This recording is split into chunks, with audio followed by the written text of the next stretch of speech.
സ്വപ്നം, നിങ്ങൾ ദൈവത്തിൻ്റെ സ്വപ്നമാണ്. നിങ്ങളുടെ അകത്തൊരു സ്വപ്നമുണ്ടെങ്കിൽ നിങ്ങൾ ഒരിക്കലും എന്ത് ചെയ്യരുത്, സ്വപ്നമില്ലാത്തവനോട് ചെന്ന് ഈ സ്വപ്നം എന്ത് ചെയ്യരുത്, പറയരുത്.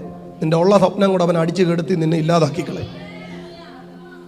നമ്മുടെ അകത്ത് കിടക്കുന്ന സ്വപ്നം വലിയ സ്വപ്നമായിരിക്കും. ഈ സ്വപ്നവും ഒന്നും ഇല്ലാത്തവനെടുക്കുക ചെന്ന് നീ ഇത് പറഞ്ഞു കഴിഞ്ഞാൽ അവൻ പറയും ദൈവം പോലും ഇല്ലെന്ന്. അവസാനം നീ ദൈവം പോലും ഇല്ലെന്ന് പറയും. അതുകൊണ്ട് ഞാൻ ഈ ഒത്തിരി പേരെ ബൈബിൾ കോളേജിൽ പഠിപ്പിക്കാൻ വിടാൻ അനുവദിക്കാറില്ല.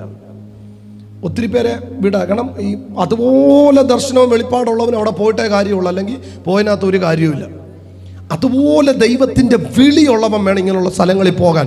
കാരണം അവിടെ ചെല്ലുമ്പോൾ ആദ്യം പഠിപ്പിക്കുന്ന ദൈവം ഇല്ലെന്നാണ്, പിന്നെ പഠിപ്പിക്കുന്ന ദൈവം ഉണ്ടെന്നാണ്. അന്നേരം അവിടെ നിന്ന് ഇറങ്ങുമ്പോൾ ഒരു നല്ല അടിത്തറയുള്ള ഒരുത്തനായിട്ട് ഇറങ്ങണമെങ്കിൽ കുഞ്ഞു പ്രായത്തിലെ ഒരു സ്വപ്നം അവൻ്റെ അകത്തുണ്ടായിരിക്കണം.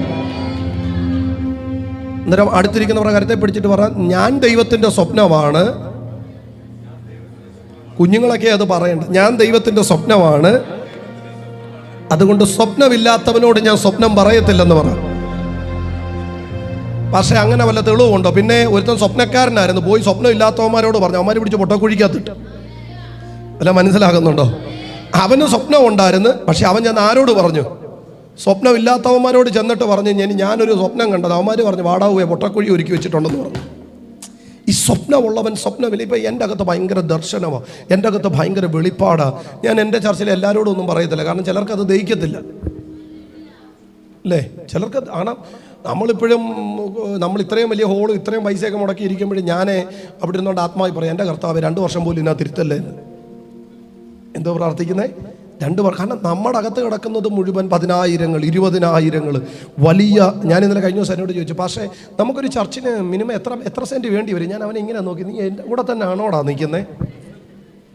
എൻ്റെ കൂടെ നിൽക്കുന്ന ഒരു എന്നോട് നമ്മുടെ ചർച്ചിന് എത്ര? ഞാൻ പറഞ്ഞടാ, പാർക്കിങ്ങിന് തന്നെ ഒരു 4 ഏക്കർ മിനിമം വേണം. ആരും എൻ്റെ കൂടെ ഇല്ലല്ലോ. ഒരു 5000 പേരിരിക്കുന്ന ഒരു സഭയ്ക്ക് മിനിമം ഒരു 4 ഏക്കർ പാർക്കിംഗ് വേണം. അവിടെ വരുന്നവനെല്ലാം ഒരു വീട്ടിൽ നിന്ന് 4 പേര് വന്നാൽ 4 പേര് 4 വണ്ടിക്കാണ് വരുന്നത്. അന്നേരമാണ് ഒരുത്തൻ ഇത്രയും വലിയ ദർശനം ചുമക്കുന്ന എൻ്റെ കൂടെ നിൽക്കുന്ന ഒരുത്തൻ വന്ന് എന്നോട് നമുക്ക് ചർച്ചിന് എത്ര സെൻറ്റ് വേണോ? ഞാൻ അവനെ ആത്മാവിലങ്ങ് അടിച്ചവനെ കയറി. കാരണം നമ്മുടെ സ്വപ്നം വലുതാണെങ്കിൽ, നമ്മുടെ ദർശനം വലുതാണെങ്കിൽ എപ്പോഴും ശ്രദ്ധിച്ചോണം, ഇത് ചുമക്കുന്നവനോടെ ഇത് സംസാരിക്കാവും. അല്ലെങ്കിൽ ഇവന്മാർ നമ്മളെ വെട്ടിക്കളയും.